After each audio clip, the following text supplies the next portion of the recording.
Pak, mohon izin itu yang Bapak mic-nya di mute, Pak. Oh iya, ya maaf ya. Oh iya maaf ya. Oke maaf. Ya untuk Feza silakan ada. Feza ya Fajrul. Oh iya, ada ya. Ada Pak. Oke, silakan. Maaf ya tadi nggak di-mute. Ya silakan dibacakan pertanyaannya. Jadi pada bagian jenis data dokumen, tabel contoh menunjukkan banyaknya frekuensi suatu kata pada dokumen. Pada tabel contohnya, banyak kolom menunjukkan angka 0, karena tidak setiap dokumen memiliki banyak kata. Apakah ini akan membuat datanya menjadi sparse? Jika iya, apakah data jenis dokumen memiliki cara sendiri untuk mengatasi sparsity datanya? Oke, ya, terima kasih ya. Terima kasih. Pertanyaannya Riza, bisa sambil minta tolong untuk dibuka kameranya supaya biar kenal muka paling tidak. Ya, Riza, terima kasih. Ini ya, pertanyaannya tentang data dokumen ya. Dokumen itu artinya di sini adalah data teks ya.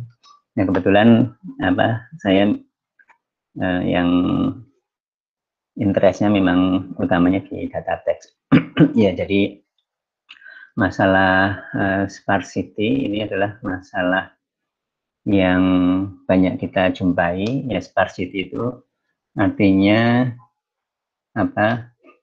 banyak kosongnya atau jarang atau distribusinya yang tidak banyak terisi ya. Itu tadi isinya banyak nolnya. Seperti contohnya kalau misalkan tabel yang saya sampaikan ini, tabel yang saya perlihatkan ini ada kolom gini, di mana di sel-sel ini banyak yang kosongnya, banyak nolnya atau banyak kosongnya gitu ya, Friza ya. Ya. Ya Pak. Ya. Untuk data sparsity ya, khususnya untuk data teks, data dokumen, ini saya membahas dulu data dokumen ya. Mungkin beberapa di antara kalian mengambil juga mata kuliah NLP atau sedang mempelajari atau tugas akhir NLP. Dengan ada, kalau Friza ini ambil NLP enggak? Ambil Pak. Ambil NLP ya. Di kelas berapa? Gabungan berapa? 2 semester yang lalu Pak saya ambil. Oh udah ya, udah pernah ya. Oke. Ini data sparsity. Ya, data sparsity ini kalau kasusnya dokumen dulu ya. Kasusnya secara spesifik dokumen, meskipun tidak harus dokumen sebenarnya. Kalau kasusnya dokumen, mengapa data sparsity ini muncul? Karena kalau di dokumen ada representasi yang menyebabkan sparsity. Artinya seperti contoh yang di Bu Ima, atau saya perlihatkan ya, mungkin ini slide-nya ya. Slide-nya saya perlihatkan.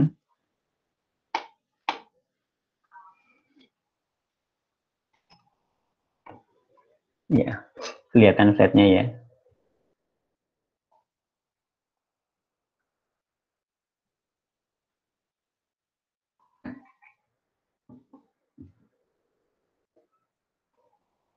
Ya ini ya.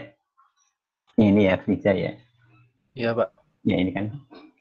Di sini yang dimaksud dengan datanya sparse ya, datanya sparse atau proses sparsity ini adalah banyak nol-nolnya atau banyak yang tidak adanya. Jadi ada dokumen 1, dokumen 2, dokumen 3. Kalau kasus secara umum ini adalah objek 1, objek 2, objek 3 yang bukan dokumen ya. Jadi bisa dokumen bisa tidak. Kemudian kolom ini adalah atributnya ya. Atribut atau seperti sudah disampaikan di videonya Bu Ima, atribut atau ini adalah karakteristik atau fitur atau ciri ya, dan ciri-cirinya di sini di kolom ini. Nah, sekarang kita bahas sekilas tentang dokumen dulu.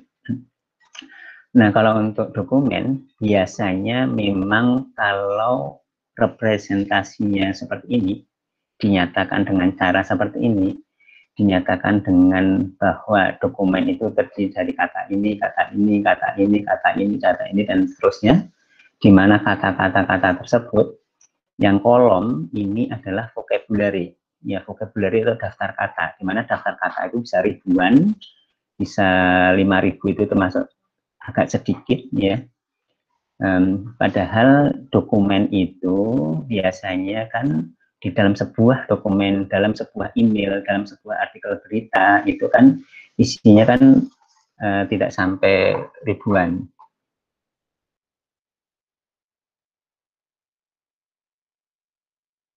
Ya. Ya, jadi apa? Sehingga ini banyak 000-nya, banyak 000-nya. Nah, kalau di kasus dokumen itu kemudian solusinya adalah menggunakan representasi yang lain, ya. Menggunakan representasi yang lain, apa yang disebut dengan embedding, word embedding, ya. Yang intinya adalah kolomnya dipersedikit, sehingga nolnya tidak banyak. Sparse atau jarang itu kebalikannya adalah dense atau padat. Iya, ini adalah untuk kasus dokumen di mana di sini kolomnya memang sangat banyak biasanya. Yang saya katakan tadi 5.000 itu relatif sedikit. Ya, kembali lagi pertanyaan. Ya, bagaimana cara dokumen mengatasi sparsity? Nah, kalau dokumen mengatasi sparsity menggunakan cara lain, representasinya tidak seperti itu, tapi representasinya menggunakan apa yang disebut secara garis besarnya, atau intinya adalah apa yang disebut embedding, yaitu menjadi vektor, ya, vektor yang dense, artinya intinya sebenarnya adalah kolomnya dikurangin. Jadi di sini tadi juga ada yang menanyakan bagaimana mengurangi atau menselection kolom. Di sini ada feature selection. Ada juga yang menanyakan tentang feature selection, seleksi fitur, ya. Ya, attribute selection ini di sini ada juga yang menanyakan, Aldo Putra ini menanyakan tentang selection feature. Jadi bahwa itu diseleksi, ya. Ya seperti itu, ya. Jadi intinya dikurangin, karena intinya kalau sparse itu jelek. Mengapa jelek? Karena akurasi untuk klasifikasi atau akurasi untuk prosesnya itu jadi sulit, jadi akurasinya jadi jelek, intinya seperti itu. Jadi solusinya adalah dengan mengurangi dimensi atau mengurangi kolom, ya. Karena seperti yang disampaikan di pertemuan pertama, ada kutukan dimensi atau curse of dimensionality, yang kalau dimensinya besar, ya dimensinya besar seperti 5.000 tadi kolomnya, itu mau tidak mau kemungkinan besar kita tercipta atau kita mendapatkan kondisi sparsity ini. Gimana, jelas nggak, Friza? Jadi mengurangi kolomnya itu menggunakan word embedding gitu, Pak? Iya, betul. Jadi mungkin intinya bukan mengurangi. Jadi untuk mengurangi kan ada dua cara, ya. Yang pertama adalah memilih, ya. Yang pertama adalah memilih, seperti ini memilih, ya. Ini dipilih, misalkan kolomnya ada 5.000, dipilih di antara 5.000, ada seleksi. Yang kedua, ekstraksi. Ekstraksi itu mungkin di kolom 1 dan kolom 2 dan kolom 3 digabung jadi satu, istilahnya kasarnya seperti itu. Seperti yang ditanyakan yang belah bawah itu, PCA itu menggunakan ekstraksi, mengurangi dimensi. Jadi mengurangi kolom, baik itu dengan selection atau extraction. Jadi mengurangi kolom. Jadi bagaimana kolom dikurangin, dimensi dikurangin atau atribut dikurangi dengan cara bagaimana? Nah, kalau di data teks menggunakan apa yang disebut dengan embedding gitu. Itu intinya seperti itu ya, mungkin bisa ya, gimana cukup jelas ya? Cukup jelas ya? Jelas Pak, terima kasih Pak. Ya, makasih. Nanti kalau ada yang akan disampaikan lagi terkait itu atau yang lain bisa secara asinkronus. Terima kasih ya sudah. Kemudian kita melanjutkan lagi masih tentang smart city. Saya lihat di bawah yang berkaitan dengan smart city. Iya, ini tentang smart city. Iya. Ya, Ahmad Eril Nanda. Iya, Pak. Iya. Silakan bisa dibacakan sambil kameranya dibuka. Jadi pada bagian tipe dataset itu di karakteristik umumnya ada sparsity. Yang di slide yang di LMS itu pengertiannya sparsity itu tingkat kejelasan makna data. Sedangkan yang di video itu sparsity itu tingkat kepadatan data. Nah, saya kurang ngerti itu. Jadi gimana sparsity itu dalam karakteristik tipe data itu gimana, Pak? Oh iya, oke. Ya mungkin supaya lebih jelas lagi ya, coba saya melihatnya dari sisi bahasa ya. Harus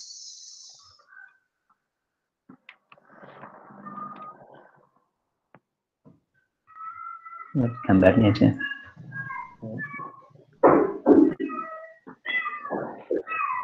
Iya, bisa terlihat di sini. Ini adalah matrik yang sparse. Ini banyak nolnya ya, banyak nolnya. Dan ini juga bisa kelihatan ya kalau di ini ya. Nah, ini adalah yang sparse, jarang, lebih jarang kan? Ini dense. Jadi sparse itu kebalikannya adalah dense ya. Jadi intinya adalah seperti itu ya. Sparse adalah kebalikannya adalah dense. Kemudian kalau di slide itu yang ditanyakan adalah kejelasan makna, kemudian yang lain ada kepadatan ya. Nah kalau kepadatan saya kira udah jelas ya, kelihatan ya kepadatan ya. Iya Pak. Oke, kepadatan jelas ya. Kemudian untuk kejelasan makna data. Kejelasan, oke. Ya kejelasan itu gini. Jadi untuk sparse dan dense itu salah satu implikasinya berkaitan dengan kepadatan. Yang padat atau jarang itu adalah dari katakanlah makna data ya. Jadi kalau dengan contohnya seperti ini misalkan yang ini aja, yang ini ya, yang ini atau ini aja, tabel ini aja ya, tabel ini. Nah kalau misalnya sebuah objek, ini kan objek ya, objeknya kalau kebetulan sini adalah mahasiswa. Sebuah objek dinyatakan dengan kolom yang banyak, dengan objek dinyatakan dengan kolom yang sedikit, objek yang sama, merepresentasikan yang sama. Iya. Kemudian kalau sparse itu banyak kosong-kosongnya, maka akan lebih jelas. Pertama lebih jelas kalau bagi orang, kemudian kalau bagi sistem juga lebih efektif, artinya lebih akurat. Kalau dinyatakan dengan sedikit saja, artinya beberapa kolom itu mungkin dijadikan satu. Seperti contohnya, misalkan ini contoh sederhananya. Misalnya katakanlah, misalnya apa ya? Misalkan gini, misalkan contoh sangat sederhananya, nama, ya, nama depan, nama depan sama nama belakang, misalkan kalau di barat gitu kan ya. Itu sendiri-sendiri, nama depan sendiri, nama belakang sendiri-sendiri. Kemudian ada apa? Kalau itu dinyatakan secara sendiri-sendiri, artinya lebih banyak. Itu jadi kurang jelas dibandingkan dengan dinyatakan dengan satu kolom aja. Mungkin itu contoh yang terlalu sederhana. Contoh yang lebih jelasnya mungkin gimana ya? Sebentar. Contoh yang lebih jelasnya mungkin yang seperti ini. Ini mungkin yang tabel ini ya. kelihatan ya sparse matrix ya. Iya, Pak. Sparse matrix. Nah di sini baris itu menyatakan unit atau record atau objek, kemudian kolom itu menyatakan karakteristik. Nah kalau itu bisa diringkas, karakteristiknya bisa diringkas, itu bisa lebih jelas. Terutama bagi mesin ya, bagi mesin lebih jelas maknanya gitu ya. Mungkin ininya apa penjelasannya masih agak abstrak, tapi saya kira mudah-mudahan jadi lebih kebayang ya. Saya kira penjelasannya masih agak abstrak, mungkin kalau ada contoh yang lebih bagus mungkin bisa ya. Iya, Pak. Karena perbandingannya bisa antara 5.000 kalau yang sparse dengan yang dense itu misalkan 500 atau 200 dibandingkan dengan 5.000 kolom. Kalau misalkan sparse itu ada 5.000, kalau 5.000 dan banyak kosong-kosongnya di sini. Kemudian kalau dense itu misalkan bisa katakan tadi 200 gitu ya. Jadi jauh lebih sedikit. Ya, seperti itu. Mungkin masih agak abstrak memang penjelasannya itu. Nanti saya juga memikirkan gimana penjelasannya lebih enak lagi. Tapi intinya adalah memang utamanya adalah yang berkaitan dengan kepadatan. Ya. Ya, gimana Ahmad Eril, mungkin ada contoh yang lebih ini atau ada komentar gimana? Contoh ada komentar ya gimana? Kalau kebayang sih udah, Pak. Jadi kebayang ya. hanya tuh nggak kosong-kosong gitu, nggak. Iya. Kolomnya nggak kosong. Iya. Itu salah satu contoh yang sangat jelas itu di teks, dan kedua di bioinformatik yang gen di mana kolomnya itu sangat banyak. Iya, Pak. Ngambil NLP enggak atau pernah ngambil? Enggak, Pak. Saya ngambilnya PPD. Oh ya, oke, ini itu contohnya sangat jelas itu kalau di NLP. Karena ada yang pendekatan yang sparse dan pendekatan yang dense. Iya, Pak. Ya mungkin sementara gitu dulu ya, materi ya. Ya, terima kasih, Pak. Ya sama-sama, Mbak. Terima kasih ya. Kemudian kita lanjutkan lagi yang tentang sparsity. Kayaknya nggak ada. Kemudian yang berikutnya kita diskusikan tentang outlier ya. Ini tentang outlier kita diskusikan. Ya, Mia Amelia ada? Ada, Pak. Oke, silakan bisa dibaca. Di dalam masalah kualitas data, terdapat masalah outliers, di mana pada outlier sendiri memiliki dua jenis, yaitu outliers yang mengganggu analisis dan outliers yang penting untuk dianalisis. Pertanyaannya, bagaimana cara kita mengetahui jika outlier tersebut penting untuk dianalisis dan mengganggu analisis? Oke, ya makasih ya. Jadi di sini ada outlier. Outlier sendiri saya kira udah tahu ya bahwa outlier itu adalah yang suatu objek yang tidak umum ya. Objek yang tidak umum kalau kita lihat di sini mungkin mudah-mudahan bisa lebih membantu tentang outlier itu sendiri. Ya, di slide-nya Bu Ima juga udah ada ya sebenarnya. Mungkin slide-nya Bu Ima dulu kita lihat. Di mana ya outlier-nya? Outlier.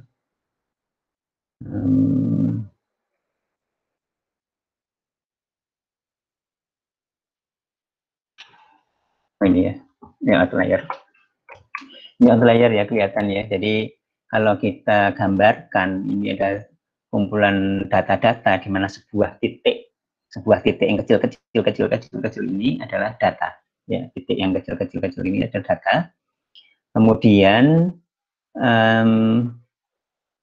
digambarkan dalam dua dimensi. Ini digambarkan dalam dua dimensi, yaitu dimensi X, dimensi Y, atau dimensi horizontal dan vertikal ya. Jadi yang dimensinya 5.000 atau berapa, itu ini digambarkan, divisualisasikan dalam dua dimensi supaya kita sebagai manusia lebih jelas mengenal dimensi. Kemudian bahwa ini titik-titik ini ada di sini mengelompok titik kelompok, mulai titik kelompok, ini ada yang outlier, ya, outlier. Nah, yang jadi pertanyaan adalah outlier itu kok ada dalam satu sisi dia mengganggu, ya. Dari sisi lain justru dia penting gitu ya. Iya, ya. Jadi tergantung dari keperluan kita. Kalau keperluan kita itu adalah melakukan mining, ya, melakukan penambangan data, di mana data yang mau di mining itu atau pola yang didapat itu adalah pola untuk data secara umum,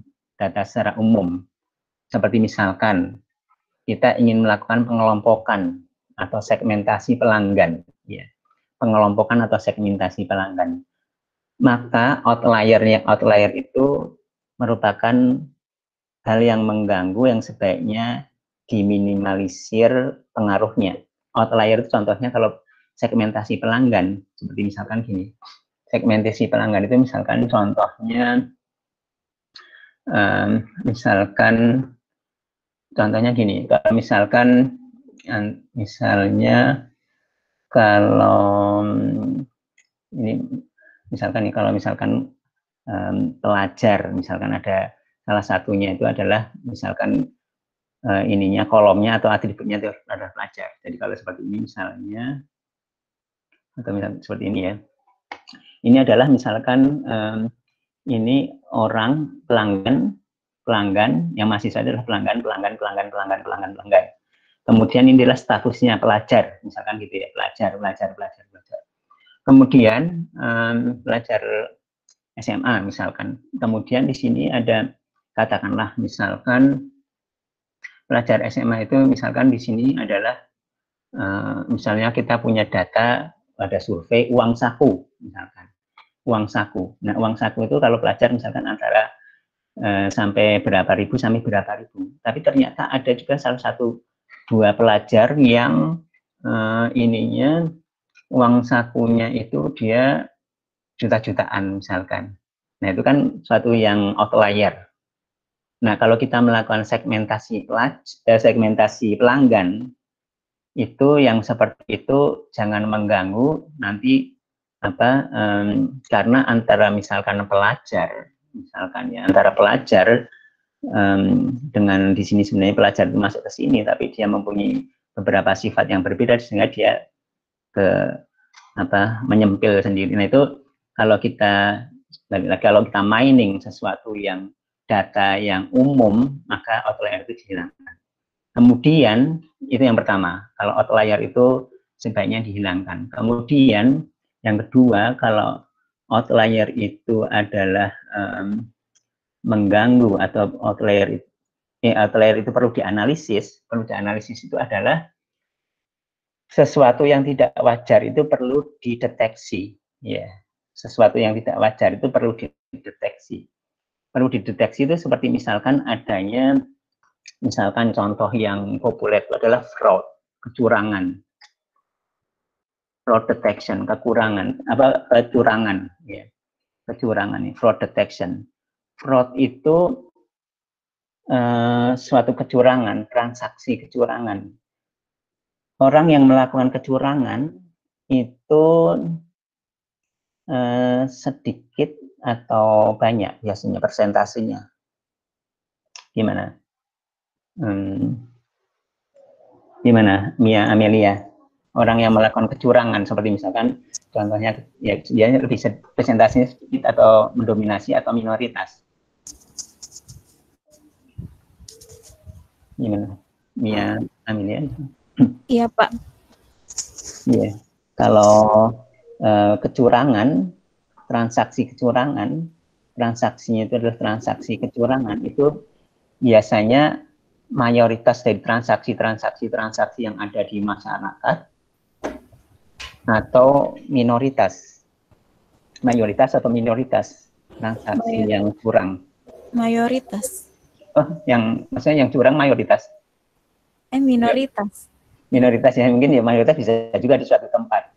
Nah, tapi biasanya adalah minoritas ya, jarang kan. Jadi transaksi yang curangan jarang. Minoritas itu dan minoritas itu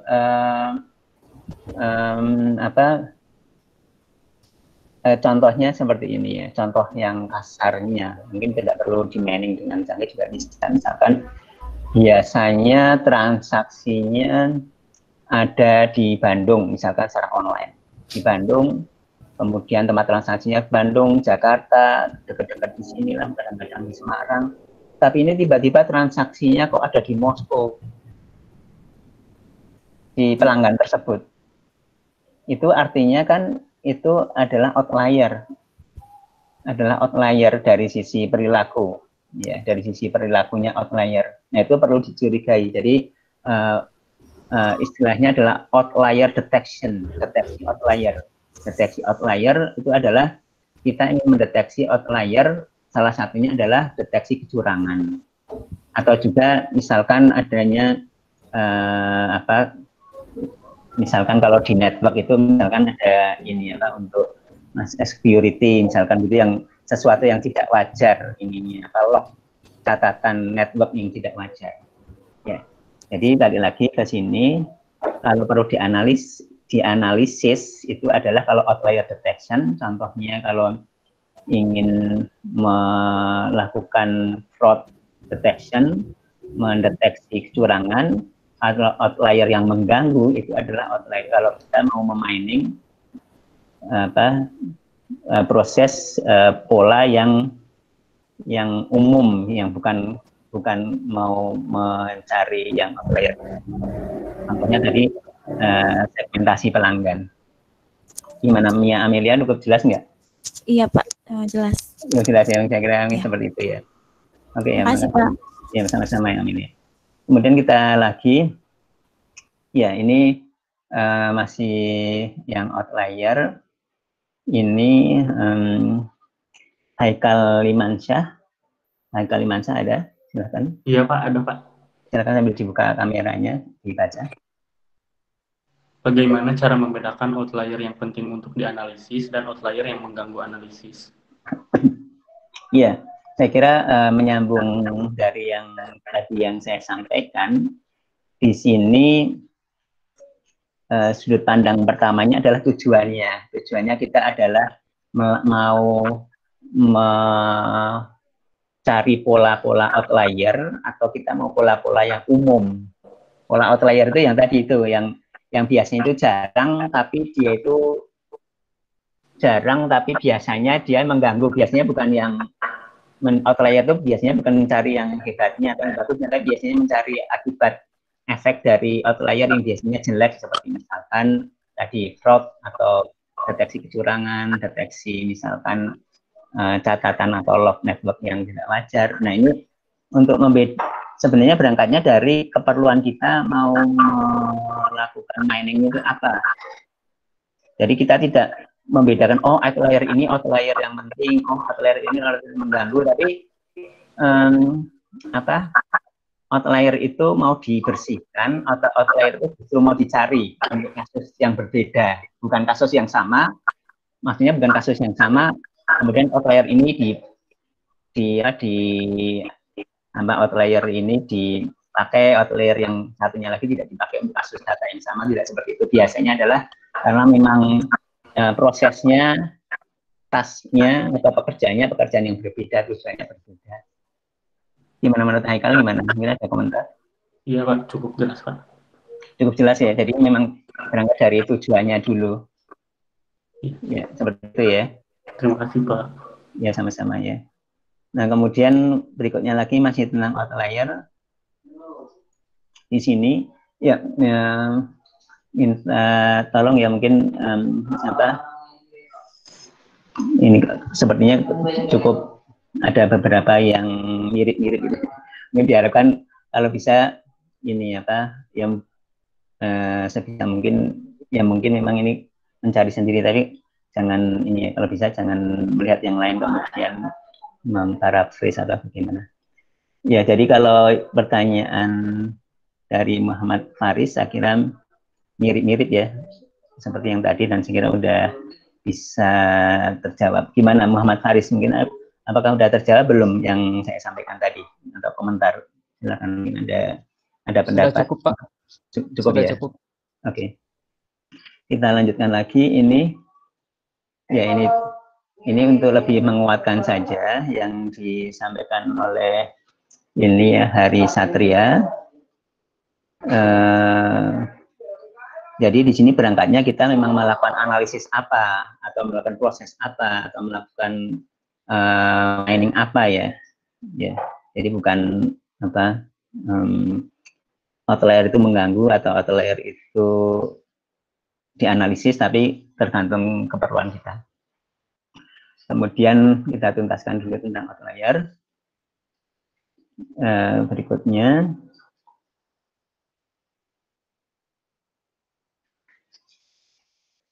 oh iya, gimana Farhan, mungkin bisa dibacakan, Farhan Julio.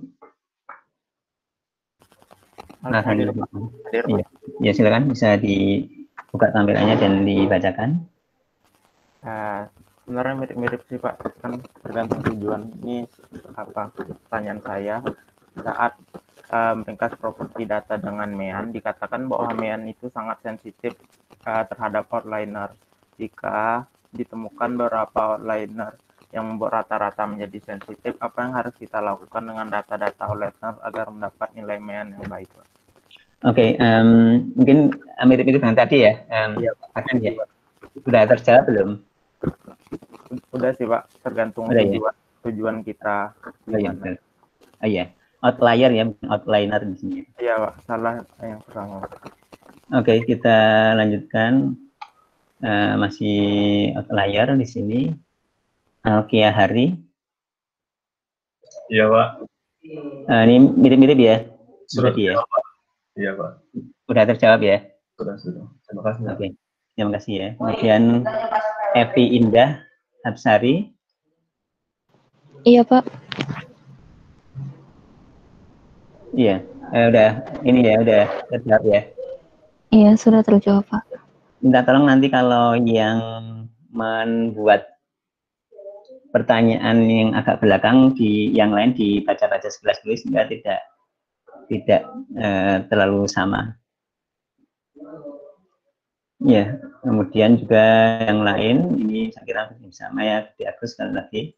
Minta tolong kalau membuat pertanyaan dilihat dulu sekilas, yang lain jangan terlalu mirip. Kalau udah ada nyari pertanyaan yang lain. Kemudian berikutnya Rosmelina. Oke, ini gimana Rosmelina, ada maksudnya teknik visualisasi? Gimana Rosmelina, ada? Iya Pak. Jadi di slide kan saya baca teknik visualisasi itu dapat mendeteksi outliers dan pola khusus. Nah, selain teknik visualisasi itu ada teknik lain yang bisa mendeteksi outlier atau tidak? Iya, jadi untuk banyak kasus saya kira ya memang dengan visualisasi tidak begitu jelas ya, karena yang disebut visualisasi itu kan diubah representasinya menjadi 2 dimensi atau 3 dimensi yang sehingga visual untuk manusia ya bisa terlihat ya. Selain dengan visualisasi dan memang utamanya bukan di visualisasi, itu ya dengan proses mining ya, salah satunya apa yang disebut dengan outlier detection, yaitu jadi dengan ini kita lihat ya, mungkin di sini kita lihat outlier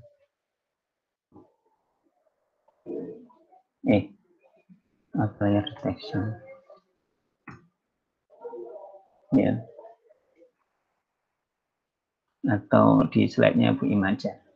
Ya ini outlier di sini. Ya salah satunya adalah dengan, kalau di sini antar objek dengan objek yang lain itu adalah jaraknya atau kesamaannya atau kemiripannya ya. Semakin kalau dia tidak mirip dengan yang lain, artinya dia sendirian.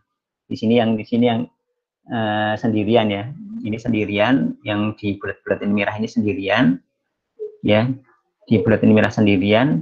Nah, tahu bagaimana kalau dia sendirian karena dia tidak dekat dengan yang lain. Tidak dekat dengan yang lain artinya ada pengukuran kesamaan atau similarity, ya. Nah, oleh karena itu perlu ada mengukur kesamaan. Kesamaan itu seperti apa? Kesamaan itu tergantung dari datanya. Seperti ini misalkan contohnya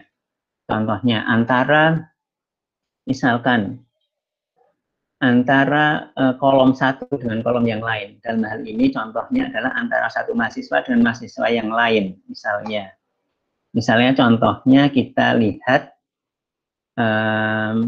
utamanya misalkan di kolom pertanyaan ini.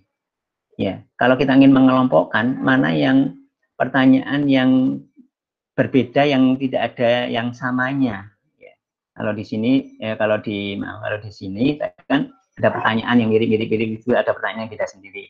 Nah, tahu beda atau samanya dengan mencari kesamaan. Ya, kalau di sini dengan ya lihat aja sentimeter, ini sentimeter kan pakai dilihat kalau 2 dimensi kelihatan. Tapi kalau di sini gimana caranya antara satu kalimat di sini, kalimat yang ditulis oleh Agnes Zahrani dengan yang Rosmelina Dehliani ini seberapa mirip? Ngitungnya kan nggak pakai sentimeter, pakai cara ngitung yang lain, ya kan? Tapi harus ada angkanya, misalkan antara 0 sampai 1. Pertanyaan Rosmelina itu lebih mirip ke Agnes Zahrani atau lebih mirip dengan pertanyaannya Mega Ardila, misalkan seperti itu. Jadi intinya adalah salah satunya menganalisisnya dengan berdasarkan mencari kesamaan. Apa yang disebut kesamaan tergantung dari datanya. Kalau datanya graf, beda lagi cara mencari graf satu dengan graf yang lain. Kalau teks satu dengan teks lain. Kemudian kalau data transaksi satu dengan transaksi yang lain gitu. Jadi dengan salah satunya adalah berdasarkan kesamaan. Gimana Rosmelina, mungkin ada komentar? Sudah cukup, Pak. Cukup ya? Ya. Terima kasih, Pak. Terima kasih ya, teman-teman. Kemudian kita lanjutkan di sini.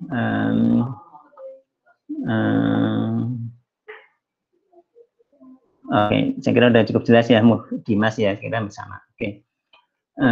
Kemudian kita lanjutkan visualisasi. Di sini visualisasi.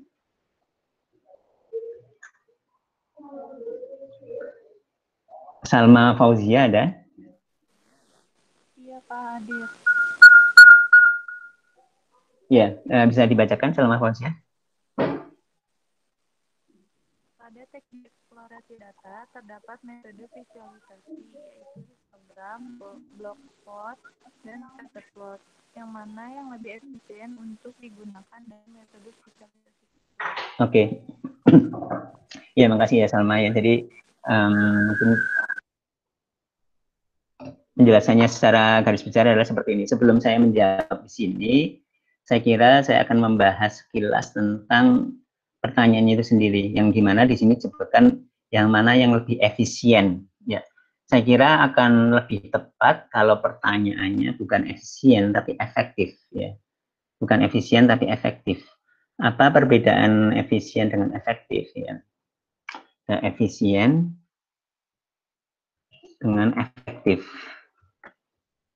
Kalau tadi pertanyaannya kan efisien. Efisien itu contohnya apa? Tahu nggak? Mungkin bisa menjelaskan mungkin contohnya atau gimana Salma, tahu nggak perbedaan efisien dengan efektif? Tidak tahu. Mana ada yang jelas suaranya?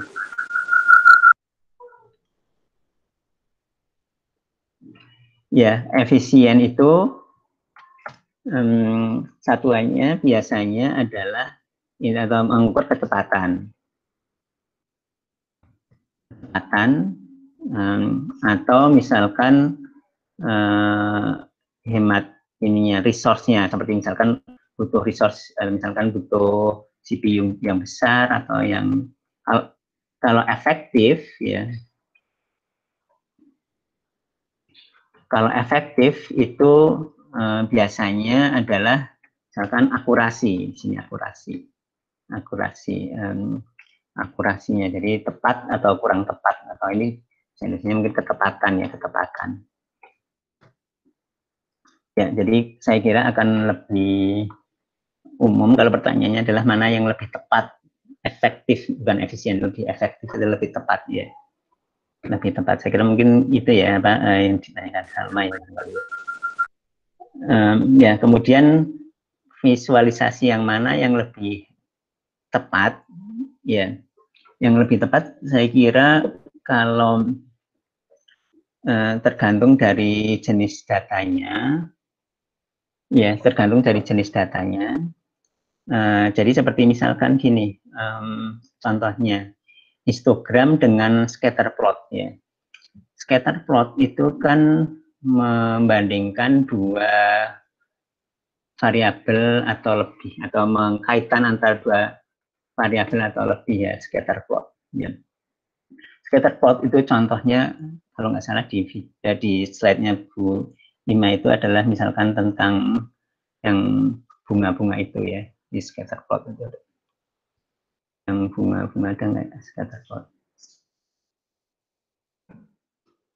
tentang petal dan lainnya ya gini ya, ini scatter plot ya. Jadi scatter plot itu kalau kita ingin mencari hubungan antara sepal length dengan petal width, hubungan itu bagaimana, itu seperti ini misalkan, mencari, tujuannya adalah mencari hubungan bahwa ternyata sepal length-nya itu lebih besar sepal length-nya, maka petal width-nya di sini ini lebih banyak, atau artinya yang merah-merah itu artinya bunga yang sepal length-nya cukup besar nilainya, coba makin panjang, dan petal width-nya itu juga besar gitu. Jadi mencari hubungan-hubungan antara dua variabel, biasanya misalkan ini dua variabel, ini antara sepal length dengan petal length, sepal length dengan petal length, di mana yang warna-warna berbeda ini adalah menyatakan objek-objek atau bunga-bunga yang berbeda. Ini adalah scatter plot. Kemudian histogram ya. Ya, histogram itu kan menyatakan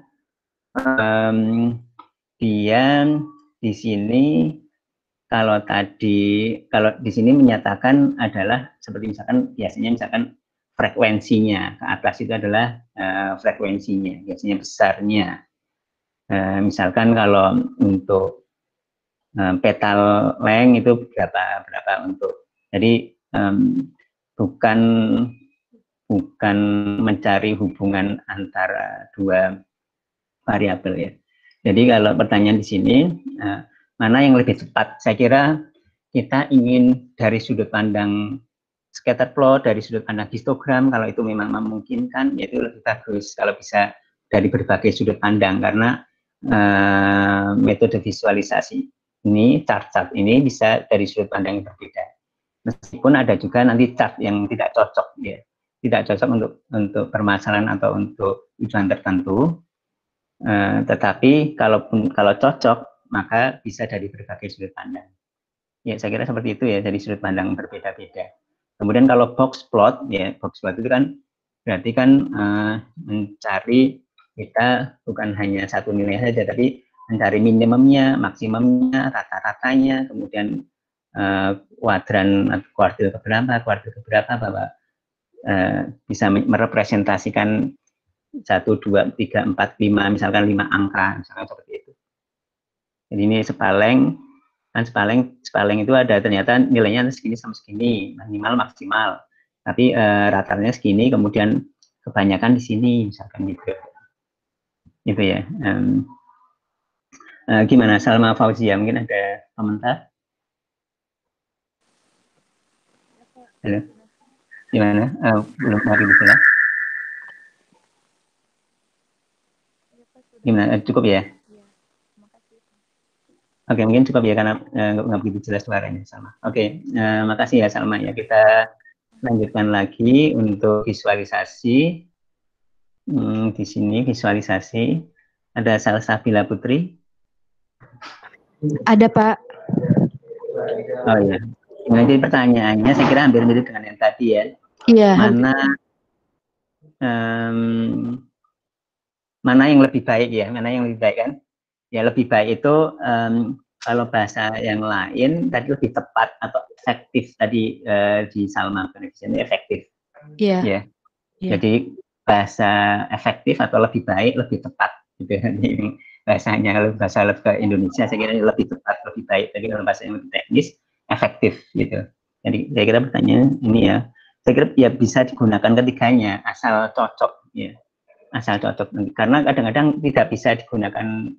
Kalau dalam kasus 3 ini, ya mungkin tadi contohnya bisa, tapi ada beberapa yang tidak bisa. Tapi kalau bisa, artinya sebaiknya akan mempunyai keuntungan kalau dipakai karena mempunyai sudut pandang yang berbeda-beda atau datanya jadi lebih lengkap. Oke, saya kira seperti itu ya. Gimana Salsabila? Sudah jelas atau ada komentar? Udah cukup Pak, udah cukup jelas. Iya. Terima kasih ya Salsabila. Terima kasih Pak. Kita lanjutkan, masih visualisasi. Danur Ilham, ada? Iya, ada Pak. Ada ya? Ya bisa dibacakan. Pada eksplorasi data itu ada teknik visualisasi. Teknik visualisasi kan ada banyak Pak modelnya. Terus bagaimana kita bisa memilih teknik visualisasi yang tepat atau cocok untuk digunakan dengan data yang ada? Ya, saya kira hampir mirip dengan yang tadi. Jadi tergantung dari keperluan kita. Apakah keperluan kita itu untuk membandingkan atau untuk misalnya untuk seperti ini mencari data yang minimal maksimal min dan kuadran-kuadran atau ingin mencari hubungan antar variabel, itu tergantung dari keperluan kita ya. Jadi dan bisa juga dipakai semuanya atau beberapa di antaranya untuk supaya kita mendapatkan informasi yang lebih lengkap. Gimana Danu, mungkin ada komentar? Baik Pak, cukup. Cukup ya. Oke, makasih ya. Kita lanjutkan. Oke, di sini Arya Wahyu Ramadan ada? Ya, ada. Ya, oke. Ya, bisa dibacakan sama dibuka kameranya, tolong. Jadi bagaimana cara mengetahui apakah hasil visualisasi data udah tepat? Apa ada indikatornya? Oke, ya, terima kasih ya. Jadi yang perlu diingat lagi adalah visualisasi data itu biasanya dipakai untuk pra-proses atau post-proses. Untuk pra-proses kita ingin atau kita perlu memahami datanya. Ya, jadi untuk seorang data miner, ya, untuk seorang data miner, kita sebagai data miner misalkan, kalian nanti misalkan kalau udah kerja menjadi data miner misalkan, kita kan perlu memahami datanya ya, memahami datanya dulu dieksplorasi karakteristik data. Nah ini indikator untuk apakah mengetahui hasil, apakah kita bisa ya, jadi intinya di sini apakah kita jadi lebih paham datanya atau tidak dengan cara ini, dengan cara itu. Jadi kita mempunyai bayangan, jadi data understanding istilahnya. Jadi ada data understanding, apakah kita sebagai data miner, kita sebagai orang yang akan melakukan proses mining dengan tool, dengan sistem kita itu, kita memahami datanya sehingga nanti dipilih bagaimana parameternya, bagaimana misalkan toolnya, bagaimana setting yang lain di sistem kita supaya diharapkan lebih tepat. Ini ini dulu diketahui karakteristik data, salah satunya dengan visualisasi. Gimana? Apakah udah nyambung nggak dengan pertanyaan? Nyambung, Pak. Nyambung ya, saya kira mungkin seperti itu ya. Ini adalah visualisasi untuk yang pra-proses. Kalau visualisasi pra-proses itu kan data mentahnya mau input. Yang kedua, visualisasi ini biasanya post-proses. Jadi hasilnya kemudian visualisasi lagi supaya paham hasilnya seperti apa. Nah, kalau yang dibicarakan di sini terutama yang pra-proses. Ya, saya kira seperti itu ya, Arya Wahyu Ramadan ya. Ya, Pak. Cukup jelas, Pak. Ya, makasih ya. Ya, sama-sama, Pak. Oke, kita lanjutkan masih terkait visualisasi data kalau ada. Oh, ini ada. Ya, oke.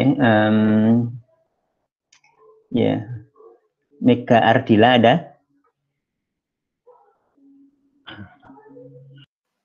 Ada, Pak. Ya, silakan bisa dibacakan. Visualisasi data merupakan salah satu teknik yang powerful. Apakah dari teknik ini memiliki kekurangan? Jika ada, apakah kekurangan itu? Ya, saya kira masing-masing punya tujuan, masing-masing punya kelebihan. Apakah itu scatter plot atau histogram atau apakah itu apa? Atau itu misalkan box plot atau yang lain, masing-masing punya karakteristik sendiri-sendiri ya, punya karakteristik sendiri-sendiri. Jadi saya kira diharapkan saling melengkapi, seperti hanya kalau kita ingin melihat karakteristik data dari sudut pandang ini, sudut pandang itu, ya, seperti itu ya. Jadi mempunyai kelebihan dan kekurangan masing-masing, mempunyai tujuan yang tepatnya masing-masing untuk keperluan kita. Gimana Mega Ardila, mungkin ada komentar? Gimana kalau mungkin belum cukup jelas, mungkin gimana, ada komentar nggak yang Mega Ardila? Gimana Mega? Iya Pak, makasih jawabannya Pak. Cukup jelas mudah-mudahan ya.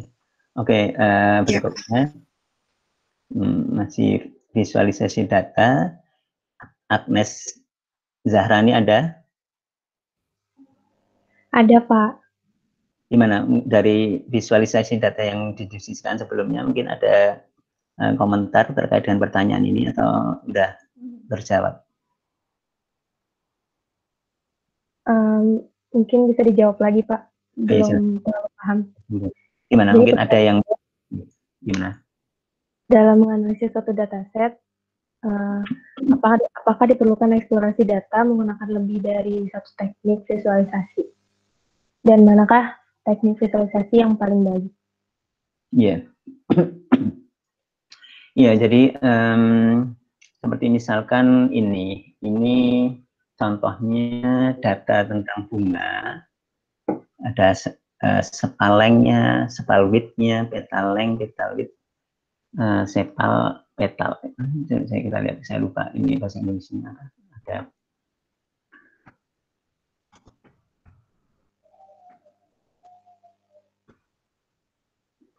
Ya, ini ada apa, petal itu yang seperti ini, ada petal length-nya, ada sepal length-nya, kelihatan ya? Kelihatan ya, ini ya? Kelihatan? Istilahnya apa bahasanya? Kelihatannya. Oh, petal ini sini ada, di sini. Petal ini kelopak, sepal itu adalah mahkota. Nah, kita ingin mengelompokkan atau mengklasifikasikan, kalau kita ketahui mahkotanya berapa panjangnya, kelopaknya berapa panjangnya, ya. Kemudian itu masuk bunga apa? Apakah bunga iris versicolor, apakah bunga iris virginica, ataukah bunga iris setosa dari data-data mahkota dan kelopaknya, ya, dari data-data panjang mahkota dan kelopaknya. Nah, kemudian data apa yang perlu kita pelajari, kita explore? Kita ingin mengeksplor data sebelum kita memproses, mengklasifikasi, memining. Apakah lebih bagus box plot, ataukah lebih bagus dengan scatter plot seperti ini, Nah ini kan yes, sama seperti jawaban yang atau diskusi-diskusi yang sebelumnya tadi dari mahasiswa yang lain. Saya kira dari sudut pandang ini scatterplot perlu, dari sudut pandang boxplot perlu, dari histogram mungkin di sini sudah perlu ada petal width-nya itu petal width-nya itu adalah semakin banyak, kemudian jumlahnya berapa juga perlu gitu. Jadi dari berbagai sudut pandang ya, sehingga di sini kalau mana yang terbaik, saya kira kalau bisa digunakan dari berbagai sudut pandang itu ya lebih baik gitu ya. Secara umumnya seperti itu, tapi mungkin juga ada untuk kasus-kasus tertentu ada yang lebih baik, ada yang kurang baik, sehingga ada seperti itu. Tapi secara umum saya kira bisa dilihat dari berbagai sudut pandang itu. Gimana Agnes Rani ya? Ya udah Pak, udah terjawab. Cukup ya? Oke. Ya, makasih ya Pak. Terima kasih. Kemudian visualisasi udah selesai. Kita mulai lagi dari atas. Ya, kita mulai lagi dari atas. Missing value. Ya, missing value. Yang hijau, Kartika Putri ada? Hadir, Pak. Iya, ya dibacakan, silakan. Dalam penanganan kasus missing value, bagaimana kita menentukan secara spesifik solusi terhadap suatu data tertentu? Apakah ada karakteristik data tertentu di mana kita bisa menentukan cara yang pasti untuk menentukan terhadap kasus missing value? Iya.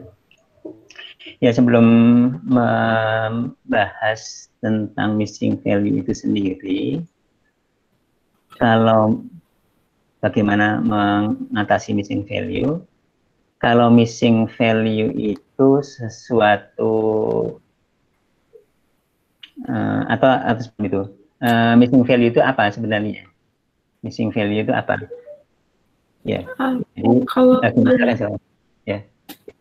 kalau berdasarkan PPT yang dikasih Bu Agnes itu data yang hilang dalam artian dalam satu baris itu terdapat nilai yang 0. Mungkin tadi sedikit ada contohnya di pertanyaan bagian pertama tentang data sparse.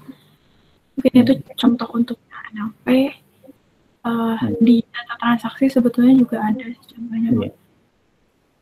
Iya betul. Ya, jadi seperti yang disampaikan Bu Ima, missing value itu tidak sengaja atau tidak sengaja itu ada yang kosong-kosong, ada beberapa alasan kenapa kosong, termasuk mungkin karena tidak cocok. Misalkan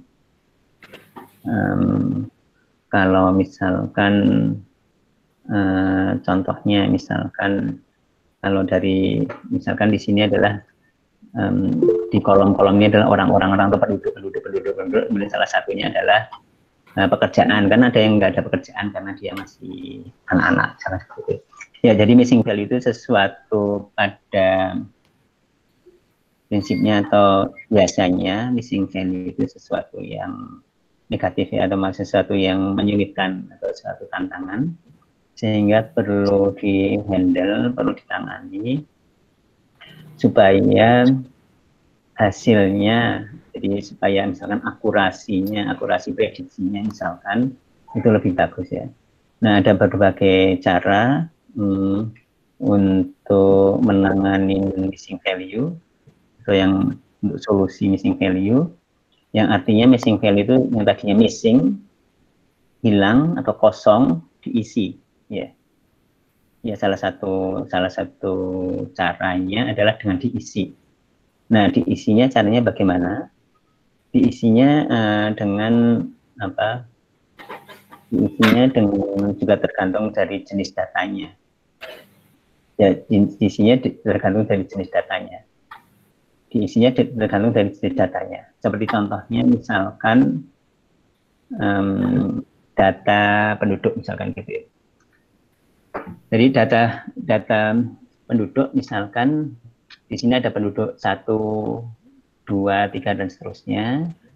Kemudian ada di sini ada misalkan pekerjaan itu adalah misalkan mahasiswa, misalkan gitu ya, mahasiswa, ada mahasiswa, ada dosen, ada mahasiswa, ada dosen, ada misalkan pelajar SD dan lain-lain gitu ya. Jelas ya maksud saya, Kartika ya. Jadi contohnya seperti ini adalah misalkan di sini ya, kan contohnya di sini adalah misalkan apa ya, penduduk, ada orangnya, misalkan penduduk ya, orangnya di sini, orangnya gitu ya, ID-nya di sini, kemudian di sini pekerjaan, di sini misalkan dan sebenarnya usia. Nah di sini misalkan ID-nya, kemudian ini adalah misalkan mahasiswa, ini adalah dosen, ini adalah dosen, ini ada mahasiswa, kemudian ini misalkan pelajar SD, misalkan di sini ada pelajar SD, dan seterusnya. Nah di sini yang kita tidak tahu, ini secara maknanya kita tidak tahu itu artinya misalkan gini, mahasiswa itu A, ini B, ini C, kan kita nggak tahu A, B, C itu nggak tahu kan. Nah, tapi di sini misalkan usianya 25, ini masih saya tadi misalkan 20, ini misalkan dosen, tadi kan dosen ini ada 35, ada 45, dan datanya banyak tidak sedikit ya. Kemudian ini kosong, missing, ini kosong, ini kosong, ya. Kemudian di sini ada misalkan pelajar SD, tadi misalkan ada 10, ada yang 9. Nah ini ini ada A-nya lagi, ada banyak, misalkan mahasiswa. Nah ini ada yang 19, ini ada 21, ada 22. Nah di sini yang kosong ini ya dilihat dari karakteristik yang A, misalkan A itu antara berapa sampai berapa, sekitar berapa. Nah jadi ini isinya kalau ini data yang kosongnya berupa data continuous, usia kan continuous. Nah ini diisi ya misalkan rata-rata dari A itu rata-rata berapa? Ya, A itu rata-rata misalkan apakah rata-rata atau min atau median atau apa gitu. Bisa min atau median, apa bisa isi di situ. Nah kalau datanya apakah itu continuous atau nominal atau apa? Jadi dilihat dari yang lain. Sebenarnya ini ada banyak pekerjaan, tapi kan ini kan juga banyak. Seperti misalkan ini kolom 1, kolom 2. Kita misalkan tidak tahu semantiknya bahwa kolom itu ini adalah pekerjaan, kolom 2 itu usia. Tapi kita tahu hanya seperti ini ada kolom 1, kolom 2, A, B, C, D, gitu. Itu bagaimana caranya? Nah salah satunya misalkan dengan kolom 1, tapi kan juga tidak mudah karena kolomnya kan mungkin banyak, kolom 3, kolom 4, ya, kolom 5. Nggak tahu apakah dengan kolom 1, kolom 2, kolom 3. Ya, jadi dapat dikatakan seperti misalkan tadi ini, dapat dikatakan misalkan seperti ini tadi yang outlier tadi ya, atau yang ini apa, yang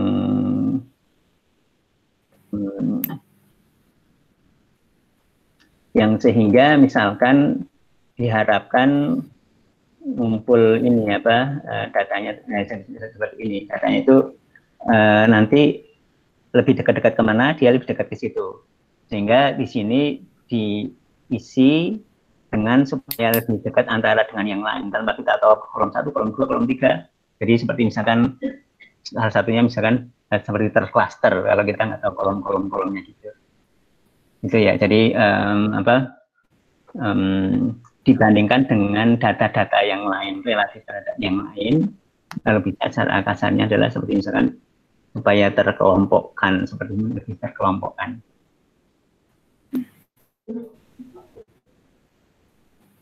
Gimana Kartika Putri, mungkin ada komentar? Iya Pak, sebelumnya Pak saya mau tanya, kalau untuk mungkin dari teks sama image itu bisa lihat dari segi apa ya, vektornya mungkin untuk menjadikan pertimbangan. Kalau seandainya data speech, pernah ada nggak ya? Saya tidak pengalaman dengan speech ya, tetapi saya kira secara umum kita melihat dengan ininya tadi melihat dengan fiturnya tadi ya, dengan fitur-fiturnya tadi. Ini secara umum seperti itu ya, fitur antara speech dengan fitur teks dengan fitur image itu kan berbeda-beda, tapi saya kira secara umum seperti itu, tetapi kalau spesifik menjelaskan speech kemudian apa atributnya saya belum nggak mendalami speech. Siapa? Ya mungkin gitu ya, Kartika Putri ya. Iya, terima kasih Pak. Sama-sama. Kemudian masih missing value yang berikutnya.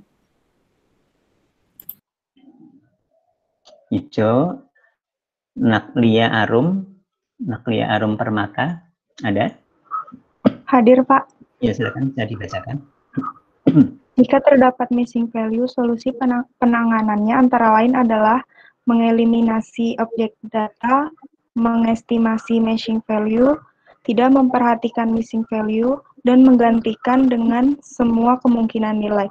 Di antara semua solusi yang ada, solusi mana yang sekiranya lebih efektif digunakan tanpa mengubah atau mengganggu keakuratan dari data yang ada? Ya, jadi idealnya atau pengennya kita adalah kita tidak terlalu banyak melakukan praproses, ya. Kita tidak ingin melakukan terlalu banyak praproses, idealnya. Kita tidak ingin terlalu banyak melakukan praproses, apalagi praproses itu praproses yang melibatkan expert judgment, artinya butuh cost, butuh waktu, butuh keterlibatan ketergantungan orang lain. Nah itu kalau untuk setahu saya kita arahnya adalah ke situ, di mana kalau memang pekerjaannya bisa dilakukan seperti misalkan klasifikasi, supervised learning, ya. Nah salah satunya dengan adanya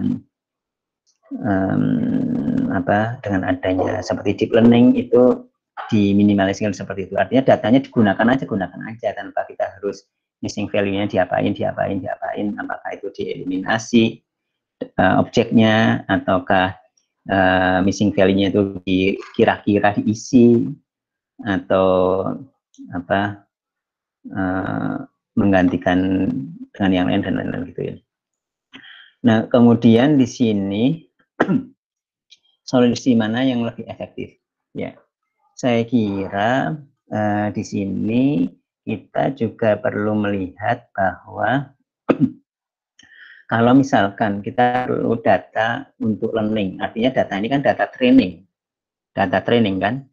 Nah, kalau data trainingnya sudah banyak, ya datanya ini sudah banyak, kemudian yang kotor-kotor atau yang missing itu tidak banyak, ya udah nggak usah dihilangkan juga nggak masalah gitu ya.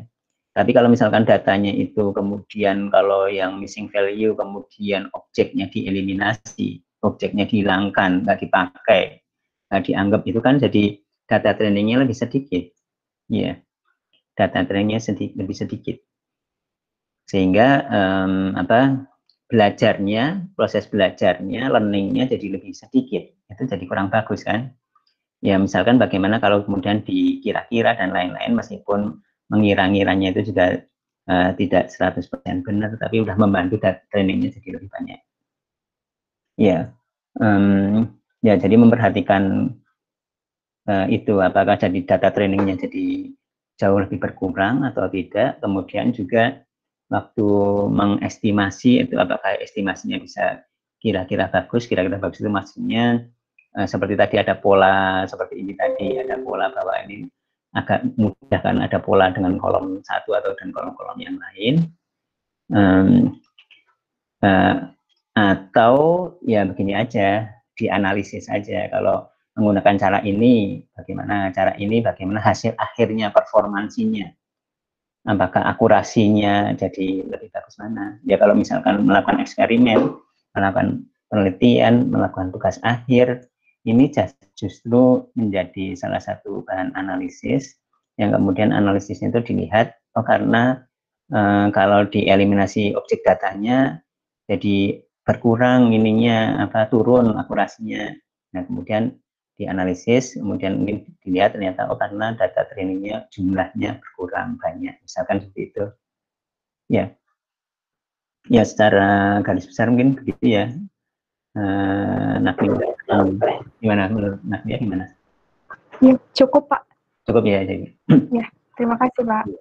Ya jadi saya kira di sini kita tidak bisa hitam putih, atau jadi ada beberapa sudut pandangnya. Missing value, kita lanjutkan missing value. Ya oke, missing value udah nggak ada. Ya kemudian kita lanjutkan dari bawah. Cleaning ya, ini cleaning, berkaitan dengan cleaning.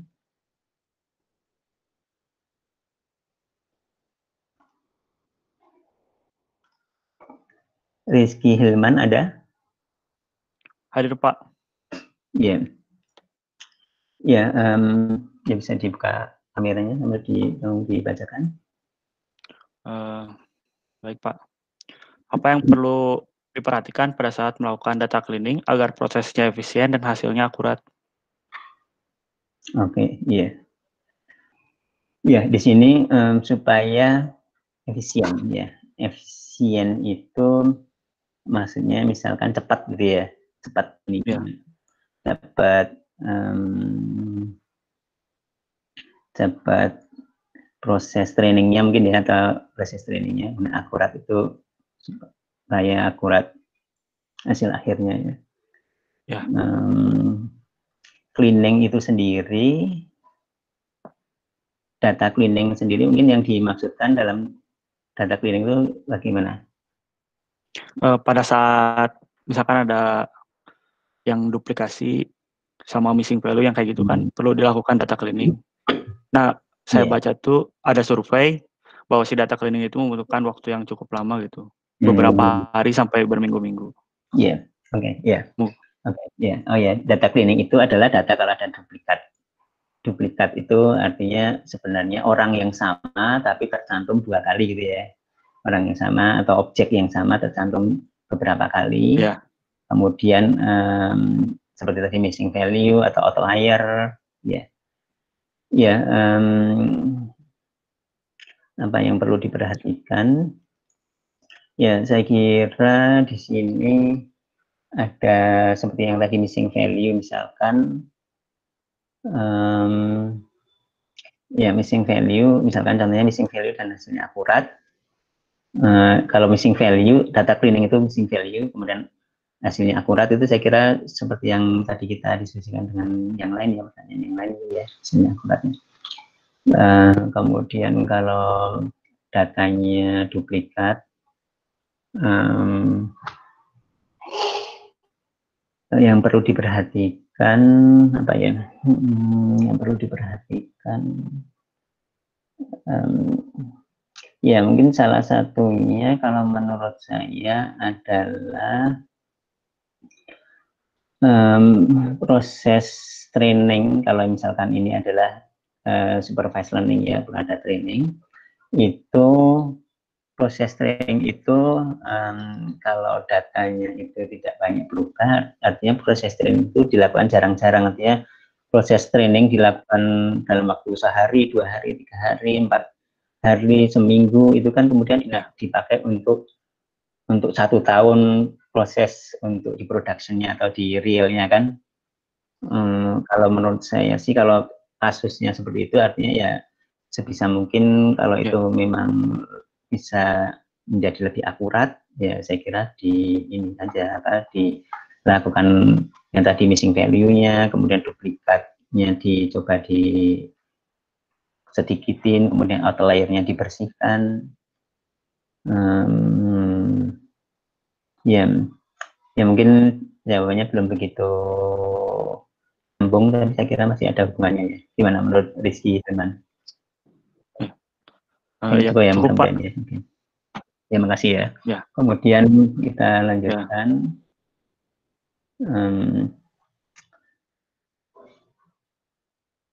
Ya, ini masih nanti yang udah saya dari atas. Ya, kemudian kita lanjutkan data duplikat ya. Oke, di sini data duplikat. Ya, Iwayan Krishna ada? Ada Pak, saya Pak. Silakan bisa dibuka kameranya dan dibacakan. Oh ya Pak. Ya, baik. Pada bagian duplikat data, contoh data seperti apa yang ada data duplikat, namun datanya tidak perlu dihapus. Soalnya di video ibunya bilang, kan ada kondisi data yang tidak perlu dihapus, itu ibunya bilang kita harus lihat karakteristik datanya dulu. Nah, saya nanya contoh data duplikatnya itu kayak gimana ya Pak? Kayak gitu Pak. Ya, oke. Ya, makasih ya Krishna. Ya, di sini data duplikat itu artinya data yang sama, yang seperti contohnya di sini. Contohnya ini, di tabel ini ya, tabel yang saya perlihatkan. Misalkan untuk orang yang sama, kemudian copy, paste, satu kolom berikutnya. Itu kan orang yang sama sebenarnya, tapi kenapa jadi dua? Nah, ini untuk kasus-kasus tertentu, kita perlu memperbanyak data. Ya, kita perlu memperbanyak data, yaitu namanya atau istilahnya kita perlu ini ya, perlu upper sampling. Kita sampling, tapi kita perlu upper. Upper itu maksudnya diperbanyak, di copy paste. Contoh kasarnya adalah copy paste. Copy paste artinya duplikat, ya, data duplikat. Justru kita melakukan proses duplikasi, ya. Ya, justru kita melakukan proses duplikasi. Nah, kenapa kita perlu melakukan proses duplikasi? Karena misalnya contohnya ada satu permasalahan yang populer yang disebut dengan imbalance data. Imbalance itu maksudnya data tidak balance. Tidak balance itu maksudnya jumlahnya. Jumlahnya itu maksudnya seperti misalkan datanya yang kelasnya itu misalkan kelas A dan kelas B, misalkan klasifikasi ya, kelas A dan kelas B, di mana kelas A itu jumlahnya misalkan 90, agak ekstrim, 6%. Di sini kelas B itu 4% jumlahnya, jumlah datanya. Jumlah data kelas A 96%, jumlah kelas B 4%. Nah, untuk mendeteksi yang 4% itu sulit karena kasusnya sedikit relatif, dari persentasenya sedikit. Oleh karena itu ditambahkan di upper sampling ya, di B-nya itu di upper sampling sehingga ini jadi lebih banyak lah, misalkan jadi 30%, ini jadi 70% gitu, sehingga tidak terlalu jomplang. Imbalance itu maksudnya jomplang datanya, jumlah datanya, sehingga classifiernya bisa lebih baik bekerja, akurasinya jadi lebih bagus gitu. Jadi salah satunya kalau kasusnya adalah kasus permasalahannya adalah permasalahan imbalance ya. Imbalance data ini salah satunya, salah satu kasusnya yang bahkan di sini duplikasi itu disengaja. Duplikasi bisa duplikasi yang kasar, copy paste, atau duplikasi yang lebih tidak kasar. Di kasar itu maksudnya tidak copy paste semuanya, bahwa ini copy paste semua kolom-kolomnya, tapi hanya yang dekat-dekatnya aja, yang beberapa itu diubah sedikit sehingga tidak copy paste gitu ya. Ya, saya kira ini sangat terkait meskipun ya tidak menjawab langsung juga, tapi sangat terkait ya.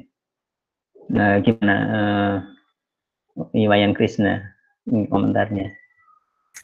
Nggak ada Pak, udah dapat bayangannya sih Pak dari Udah, ya. penjelasan Bapak. Ya saya kira mungkin seperti itu ya, Krisna Iya, ya. Nah, kemudian data duplikat yang lain, ini ada.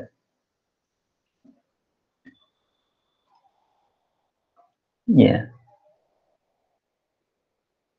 Oke, Dewi Anissa ada? Ada, Pak. Silakan bisa dibacakan.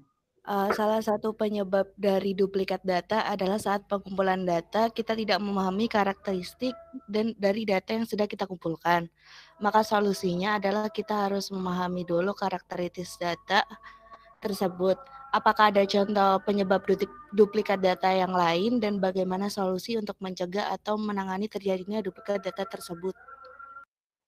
Ya, oke, makasih ya, Dewi ya. Ya, jadi di sini untuk data mining ya, data mining itu motivasinya dulu, data mining itu adalah data apapun yang data itu dikumpulkan tidak untuk di mining utamanya, tapi data dikumpulkan karena operasional, sehingga ada data yang kotor, data yang duplikat, missing value, ya itu. Jadi sebenarnya biasanya bukan waktu mengumpulkannya itu yang apa, yang kurang bagus untuk proses mining, tapi data itu memang ada dikumpulkan karena memang untuk keperluan operasional, dan di keperluan operasional itu ada permasalahan-permasalahan seperti itu, atau data bukan keperluan operasional tapi data diambil dari internet, yang mengumpulkannya dari internet seperti misalkan sosial media dan lain-lain. Ya biasanya seperti itu, sehingga tidak waktu apa mengumpulkannya ya, tidak waktu mengumpulkannya. Dan ya kemudian juga memang ya kalau secara maknanya kan kita kadang tidak tahu apakah memang sebenarnya ini namanya sama-sama Dewi, mungkin ada namanya Dewi. Kemudian misalkan sama-sama mahasiswa, kemudian sama-sama misalkan dari kotanya sama, ininya dari sisi karakteristiknya. Kemudian dari apa itu belum tentu juga memang Dewi orang yang sama kan, tapi mungkin Dewi orang yang berbeda gitu. Jadi kalau menurut saya kadang-kadang memang kita nggak bisa secara langsung bagaimana kita menangani duplikasi itu sih, kalau menurut saya ya. Gimana menurut Dewi? Sudah cukup ini Pak penjelasannya. Cukup ya? Iya. Oke, ya. Gimana, mungkin ini udah 1,5 jam ya? Tadi jam 1,5. Ya, saya kira untuk yang di sini cukup. Mudah-mudahan nanti saya akan lanjutkan. Nanti bisa kalian bisa simak mungkin kalau ini saya lanjutkan nanti apakah secara tertulis apakah saya membuat rekamannya. Tapi sebelum kita akhiri, mungkin ada 1-2 di antara kalian ingin bertanya, ingin memberi komentar terkait dengan mata kuliah ini secara umum ataupun terkait dengan materi di minggu kedua ini, silakan. Gimana, ada pertanyaan enggak? Ya, jadi untuk berikutnya diharapkan nanti ada tool yang dipelajari dan contoh kasus. Tool itu adalah WK dan Python. Kemudian untuk contoh kasus ada kompetisi data mining cup ya. Kompetisi data mining cup.